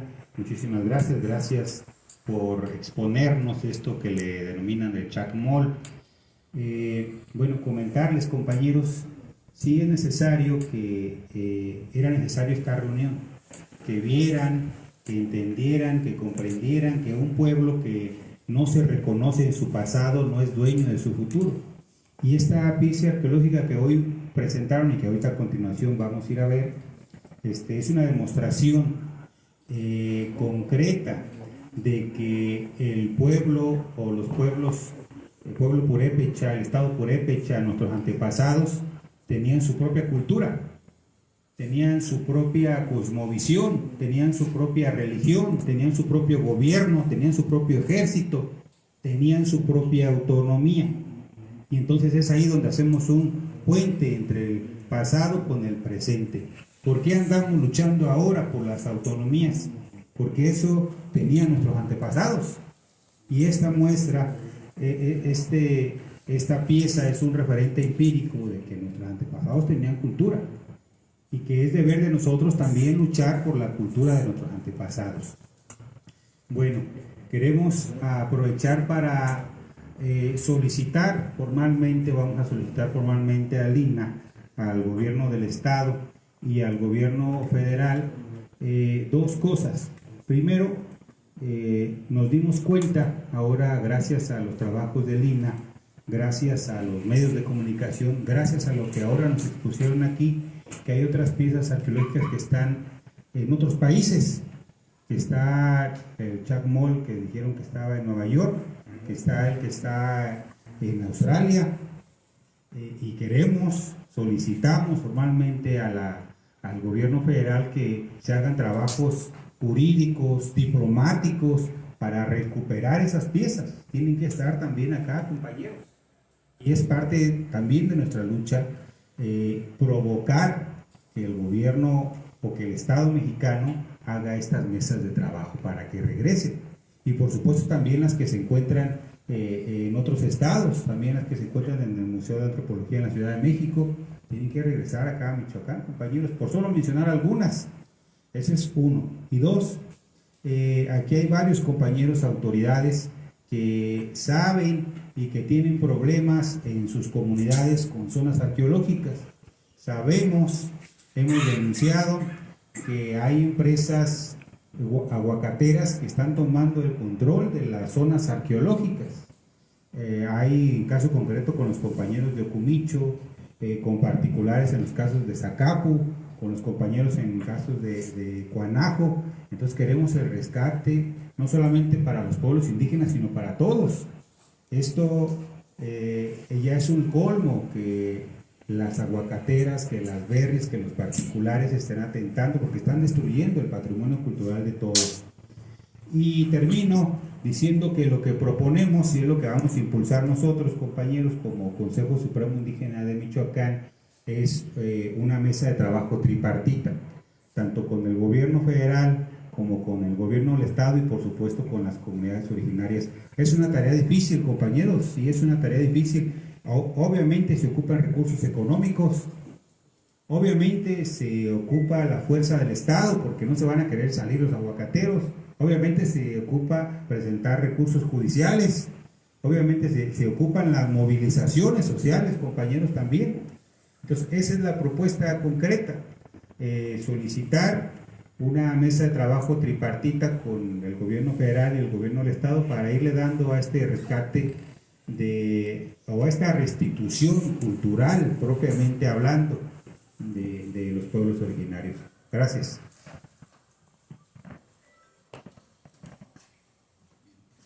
Muchas gracias. Para el instituto, el haber hecho esta convocatoria justamente tiene como objetivo principal el cómo vamos reconstruyendo alianzas necesarias para la defensa del patrimonio cultural. Yo lo digo con toda claridad y sin ninguna cortapisa, como se dice. Para que nuestro patrimonio pueda ser defendido cabalmente, protegido cabalmente, es indispensable una relación muy estrecha con sus comunidades originarias. El INA solo, pues ahí está la historia, ahí está la experiencia. El INA solo no puede, digo, ha habido victorias importantes, por supuesto, y nos sentimos orgullosos de ella. Pero también tenemos que reconocer como institución que, por supuesto, la devastación en distintos lugares, la depredación de patrimonio cultural, ahí está, y son derrotas que nos duelen. Y por supuesto, nosotros creemos que es importante que se repitan historias de victoria, historias en donde podamos ir ganando batallas que, por supuesto, lo dice muy claro Miguel Crescencio, si las hemos ido perdiendo. Esto que comenta nuestro compañero, pues en alguna ocasión me decía un compañero, oye, 2132 o 2000, ¿cuántas, José Luis? 2132. 2132 sitios arqueológicos y más de 8000 monumentos históricos. Pues ¿cómo le hace el INA para cuidarlos? Han de tener una estructura muy importante para hacerlo. Digo, no, desgraciadamente no la tenemos. Y entonces, ¿cómo le hacen? Pues la verdad es que el INA, y esto es importante que se sepa, el INA trabaja basado en la denuncia ciudadana. Sin denuncia, de veras que el INA no tiene la capacidad para monitorear la gran cantidad de espacios que están a lo largo y a lo ancho de la entidad.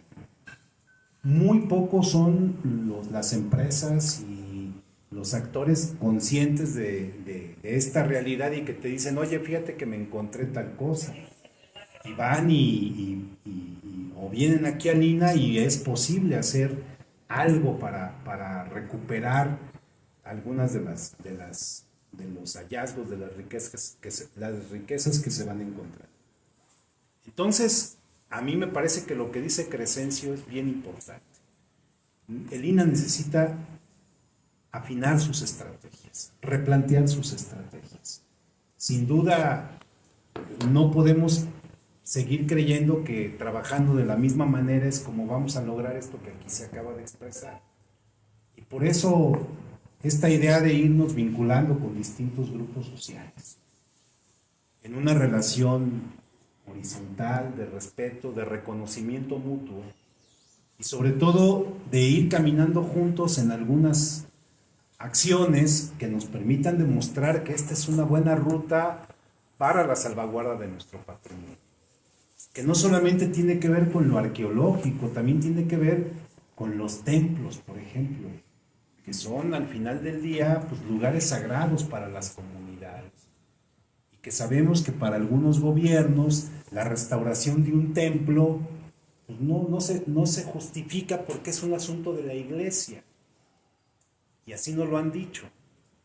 Y nosotros decimos, pues sí, ahí es un espacio donde se practica el culto y efectivamente está la iglesia, pero ese lugar representa mucho para las comunidades, representa mucho para toda la sociedad. Entonces, ¿cómo le hacemos para que entonces la agenda que, por ejemplo, no sé, en Sevilla se tiene en relación con su templo, que está apuntalado porque está sumamente deteriorado, y hay que conseguir fondos para evitar que colapse, así como ha habido pues, en el de Siragüen, pues qué les digo, cómo quedó el templo de Siragüen después del temblor.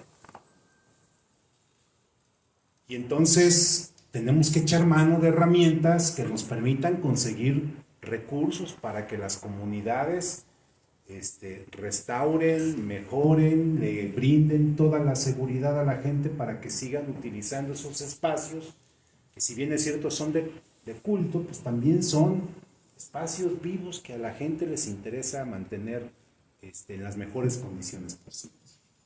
Pero también hay otras historias, compañeros, y hay que reconocerlas. Historias en donde los compañeros de las comunidades, yo siempre creo así, de veras, a mí me critican un poquito por pensar de esta forma. La gente a veces de buena fe,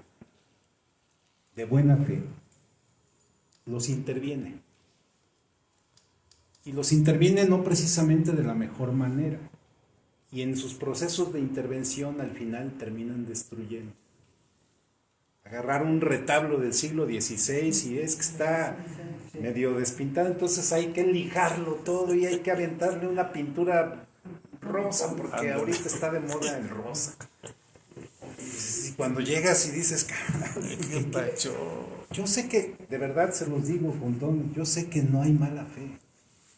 Bueno, esa es la manera como la gente en ese momento creyó que la mejor forma de protegerla. Quizás pudo haber habido una mejor, y eso es algo que solamente se logra si estamos en comunicación. Entonces yo, haciendo eco de lo que comenta Pavel, de lo que comenta Crescencio y de alguna manera lo que han comentado ustedes, yo les propongo, número 1, vamos trabajando un diagnóstico conjunto sobre el estado que guarda el patrimonio cultural de sus comunidades. Identifiquemos dónde hay focos rojos, ¿no? Esto que comenta nuestro compañero Miguel, de veras, digo, a mí me da a veces hasta harta pena porque, o sea, si yo les enseñara el expediente Sacapú, o sea, Miguel piensa, y lo digo con mucho cariño y respeto, porque lo he visto en cómo ha trabajado en su pueblo. Pero si él viera el tamaño del expediente que hemos hecho aquí en el instituto, creo que es el expediente más grueso que tenemos, de oficios, denuncias, demandas, y vamos y queremos entrar a un lugar y no nos dejan, y entonces es necesario buscar nuevas estrategias. Yo creo que eso es bien importante. ¿Cómo las construimos? ¿Cómo le hacemos para garantizar que por lo menos ahí donde es territorio Consejo Supremo, el patrimonio es efectivamente sagrado y no se toca y se cuida y se protege y la comunidad interactúa de manera estrecha con el instituto? Creo que hay mucho que discutir en ese sentido y esta mesa de diálogo que comenta Pavel pues es necesaria. Aquí con Aida, con el propio David. David me ha comentado algunas ideas que él tiene de cómo aproximar este tipo de estrategias. Creo que pueden dar buen resultado. Incluso algo que queríamos era que David ya tuviera la definitividad para tener una reunión en Zacapu. Él conoce el problema y me dijo, oye, pues a Zacapu vamos planteándole estas estrategias. Por ejemplo, hay cosas que podemos, hay cosas que no podemos, pero si estamos juntos, vamos a poder mucho más. Eso no tengo la menor duda. Entonces, compañeros, de verdad, para nosotros esta es una extraordinaria oportunidad de acercamiento con ustedes. Yo no cerraría, ni mucho menos, este diálogo. Yo les pediría, de verdad, digo, Pavel tiene, muchos de aquí me conocen, tienen mi número, procuro mínimo contestar cada vez que puedo, un mensajito, hago lo posible por no perder la comunicación con la gente con quien estamos vinculados. Yo lo que les diría es, vamos armando un calendario. Yo les pediría que lo trabajaran ustedes, con mucho gusto vamos a Ocumicho para ver esa colección. Perfecto. Regresamos a Zacapu para seguirle viendo, porque efectivamente hay muchas cosas que están pendientes. Abramos espacios para seguir discutiendo el tema. Yo recuerdo cuando era jovencito que empecé a trabajar en comunidades indígenas. Me marcó mucho un libro que se llama Donde no hay doctor. Quienes han trabajado en el desarrollo social seguramente lo recordarán. Un libro muy bonito que justamente trataba de proponer un esquema de intervención, de relación con la comunidad para atender los problemas de salud, y justamente lo que planteaba era eso. Donde no hay doctor, ¿qué se hace? ¿Qué hacemos donde no hay doctor y hay enfermedad? Yo no sé si un poco recuperando esas experiencias del donde no hay doctor, vamos trabajando los manuales de donde no hay arqueólogo. Donde no hay arqueólogo. ¿Qué se hace donde no hay arqueólogo?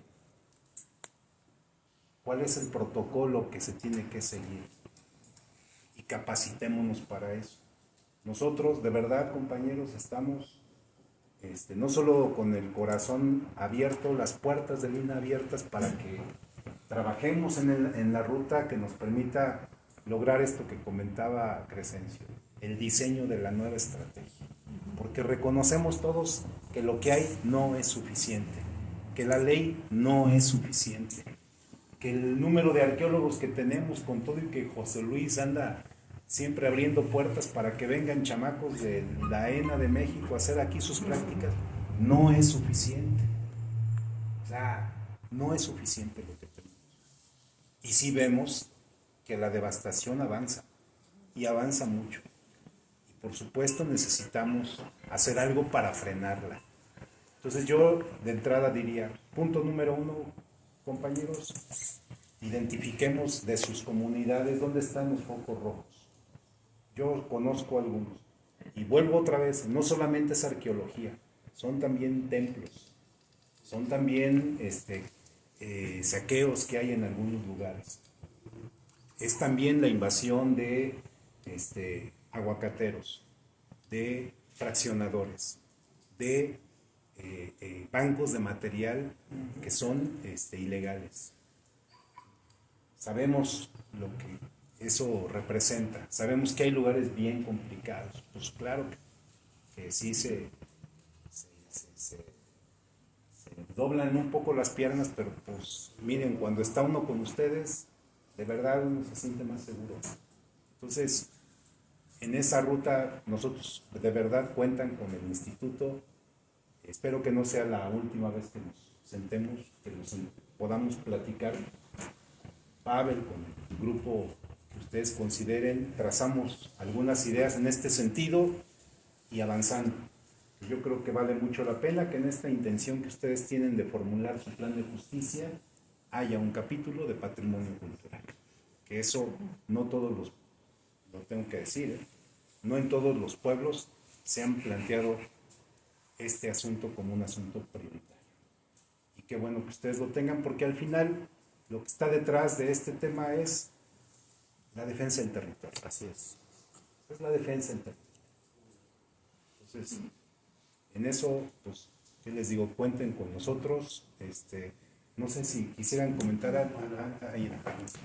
Y ahorita le damos la voz a Nico. Sí, yo quisiera comentar algo y espero que no se me malentienda. Es absolutamente importante una reunión como esta que estamos teniendo, en donde de manera expresa se le convocó al Consejo Supremo.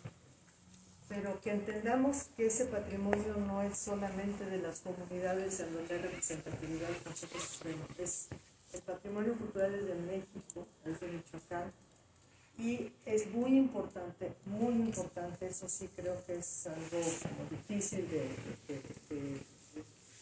ojalá que se pudiera replicar, como dice Crescencia, en otra estrategia, que así como están ahorita convocados ustedes, estén convocados muchos otros que no son solamente representantes de pueblos indígenas, que son absolutamente centrales, es el núcleo, son los pueblos indígenas, eso no tengo duda. Pero hay muchos otros sectores de la sociedad michoacana, nacional, que también pueden aportar. Y me parece que así como en la complejidad del patrimonio cultural, de esa complejidad, en ese tamaño, en la complejidad de los diálogos que tienen que enmarcarse. Espero que no me malentiendan, pero me parece que el patrimonio cultural son muchas voces, y el patrimonio cultural no tiene colores, tiene muchos colores, pero son colores que nos pertenecen a todos, y me parece que justamente los grandes retos del instituto y digamos el mando que tiene Marco ahora, que conoce muy claramente todo lo que sucede en comunidades indígenas, permitirá también abrir esos otros espacios para que muchos otros vengan y se presenten y que participen en esta importantísima tarea pues, que nos corresponde a todos. Gracias. Don Nico. Sí. Buenas tardes, compañeras y compañeros, dependencias que aquí están presentes. Mi nombre es Nicolás Bautista Ramírez. Nada más no me quise quedar callado a esta situación de las zonas arqueológicas o las piezas ancestrales. Nosotros nos hemos organizado o nos hemos aglutinado como Consejo Supremo Indígena de un enfoque claro: defensa del territorio y del agua. Y con esto estamos familiarizados con INA o con los centros donde se conservan las piezas arqueológicas o llámese lo que sea. Pero ha habido gobiernos que no han querido dejarse ayudar. Siempre nosotros nos hemos manifestado: quien es primero en derecho. No vamos a pelear de que por qué las piezas acá o por qué las piezas allá. Las cosas se van a ir acomodando. Nosotros hemos manifestado a nivel nacional que las estrategias han fallido o han fracasado, pero nuestros ancestros nos han dejado a nosotros, a los nietos, las prácticas que no van a fracasar, porque nosotros nos sentimos de corazón y no sentimos de mente, sino de corazón. Nosotros nos sumamos y no vamos a dejar más de que nuestras zonas arqueológicas sean destruidas. son nuestras casas, son nuestra identidad, y el Consejo Supremo Indígena está hecho para eso. Agotemos lo jurídico, pero después tenemos que sumar la lucha histórica. Tenemos enemigos, los que están destruyendo, los que están vendiendo, los que están sembrando algo ilegal, que es algo legal, que son nuestros lugares sagrados. Precisamente está formado el Consejo Supremo Indígena por autoridades civiles, comunales y tradicionales. Por eso, el Consejo Supremo Indígena no puede decir, no puedo yo conservar. Precisamente varios de los compañeros, colegas, han participado con el permiso de que tenemos que hacer y conservar. Compañero respetado, Marco, hemos trabajado no desde ahora, y qué bueno que usted está aquí. Ya desde 79 usted ha estado trabajando con nosotros, como dice Crescencio. Por eso vemos que las estrategias han estado fracasando, pero nosotros no estamos fracasando. Nosotros seguimos en la lucha histórica, y como Consejo Supremo Indígena estamos hechos de eso. Así como el compañero Pavel es historiador, pues nosotros somos en la lucha en las calles, y por eso el Consejo Supremo Indígena está hecho de una estrategia bien armada.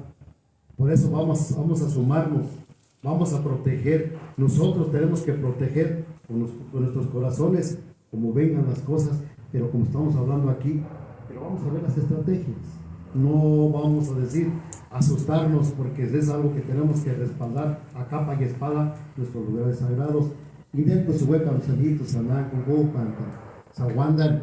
Es lo único que yo también quería hablar, participar, que el Consejo está latente, el Consejo está alerta para lo que vaya a seguir, los pasos a seguir. Dios me llamo. Gracias, compañeros y compañeras. Gracias.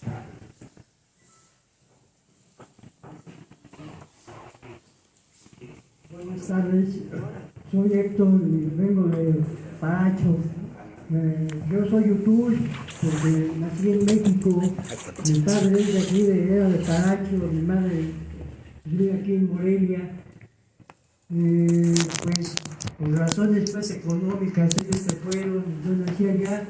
Allá me enseñaron algo de la historia de esto que estamos viendo, y pues por ahí hay un lema de la UNAM donde dice: por mi raza hablará el espíritu. Y pues sabemos que somos la raza de maíz, que esto lo dijo Quetzalcóatl, y que Quetzalcóatl pues tiene un origen histórico, y que en diferentes comunidades pues, se les nombra de acuerdo a su lengua, ¿no? Es como el chacmol que están ahorita pues hablando de él, ¿no? Yo por ahí pues en la escuela me enseñaron algo de eso que ya casi se me olvida, ¿no? Porque estoy perdiendo mi identidad, mi origen, ¿no? Necesito volver a mis raíces, a saber quién soy, de dónde vengo y a dónde voy. Sé que Quetzalcóatl tiene el corazón de maíz, ahí en la pues, arqueología, en los códices, y está todo eso. Somos la raza de maíz, toda Mesoamérica, sabemos lo que la agricultura es ahorita en la actualidad. Es una fuente de conocimiento, de saber, de sabiduría. Sabemos que los antepasados cuidaban los elementos que todas las culturas han cuidado: el agua, la tierra, el aire, el sol. Todo estaba en equilibrio. Ahora, desgraciadamente, por intereses económicos, destruimos nuestra cultura, imitamos, copiamos, ya no somos originales, auténticos, y necesitamos regresar por salud física, mental, emocional y espiritual a nuestras raíces. Yo veo realmente un peligro desconocer nuestro origen. Sabemos la importancia que tiene el territorio de México, sabemos lo intercultural que había en las comunidades, sabemos que todos tenían su sabiduría, sabemos pues ahorita muchas cosas que se quisieran decir, pero que pues en un momento tan breve pues no se pueden explicar, ¿no? Pero pues sabemos de esta catástrofe ecológica que solamente nuestra cultura nos va a dar ese rescate a la vida, ese rescate al futuro. La agricultura tiene futuro y somos un país rico en biodiversidad. Sabemos cómo está todo contaminado, sabemos que la solución, la medicina la tenemos en nuestras plantas, sabemos que aquí hay médicos con mucha sabiduría, mucha ciencia, sabemos que las pirámides son centros de energía, sabemos que Chuck Moll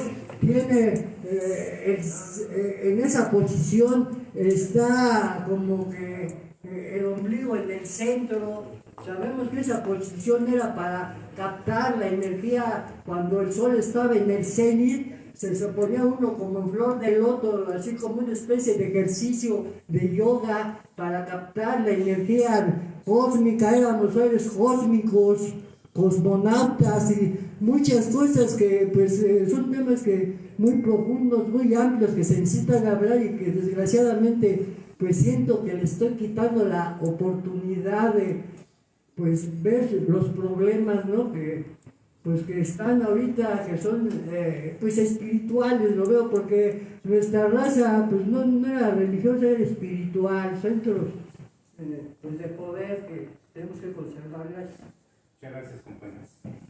Bien, si les parece entonces, y con estos comentarios generales que se han hecho aquí, con las orientaciones que se han dado, les reiteramos entonces esta apertura para seguir debatiendo el tema. Ahora les queremos invitar a que conozcan la escultura. La tenemos aquí abajo en el patio, entonces pues muchísimas gracias.